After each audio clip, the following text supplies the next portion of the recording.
नाज़रीन अवामी न्यूज़ में खबरों सिलसिलो जारी है। इन वक्त खिप्रो में खबर ॾींदड़ खिप्रो लॻा छड़े थर जे ॻोठ बांदो इंगोरजो में डिस्पेंसरी जी इमारत ज़बून आलीबाद ड्रही वञण सबब रवासिन जो ख़लीफ़ो दूरो इंगोरजो ॾातो इंगोरजो ऐं दाऊद इंगोरजो जी अॻवानी में एतिजाई मुज़ाहिरो कयो वियो। मुज़ाहिरनि सहाफ़ियुनि सां ॻाल्हाईंदे चयो त हीअ वरी ज़बून हालत में रही आहे, ये ड्रही किरी वई आहे, को बि असांजो ॿुधण वारो कोन आहे। हिते MP MN अचनि था, वाउंट वठी वञनि था, असांजा 250 वाउंट आहिनि, वाउंटनि जे टाइम ते अचनि था। तंहिंखां पोइ असां हिननि जे बारे में दरख़्वास्तूं DCO साहिब खे ॾिनियूं आहिनि, कमिश्नर खे ॾिनियूं आहिनि, हर ॿार खे ॾिनियूं आहिनि। हीअ त भई असांजो हीअ जहाज़ी बुनियादी सहूलियत सिहत जो हक़ इहो असांजो महिरबानी करे अस्पताल खोले ॾिनी वञे। के बछड़े थर में 2 ॻोठ लॻनि था, खारकी आहे, जुंगाऊ आहे, मेहरवारी आहे, चाहे हीअ असांजा काज़ी साहब जा मज़दूर आहिनि। हिते घटि में घटि 400-500 घर आहिनि जेके मज़दूरी कनि था। ॾाढी वॾी तकलीफ़ आहे।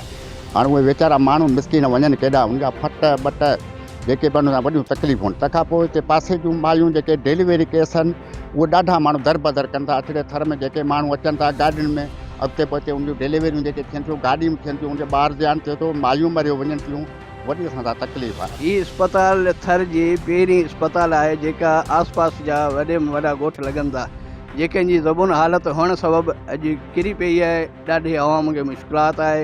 हाणे असां अर्ज़ु करियूं था DC सां गॾु, MPA MNA सां गॾु के त महिरबानी करे हिन अस्पताल जे लाइ असां सां मदद कई वञे ऐं खोलाए ॾिनी वञे ऐं हिन जी तमीर कराए ॾिनी वञे। हिननि वस वारनि खां घुर कई आहे त ठहियल डिस्पेंसरी जी इमारत ॿीहर जोड़ाए मुकामी माण्हुनि मां बेचैनी ख़त्म कई वञे। मज़ीद खबरों और तफसीलात के लिए विजिट करें हमारी वेबसाइट www.awamiNewsHD.com।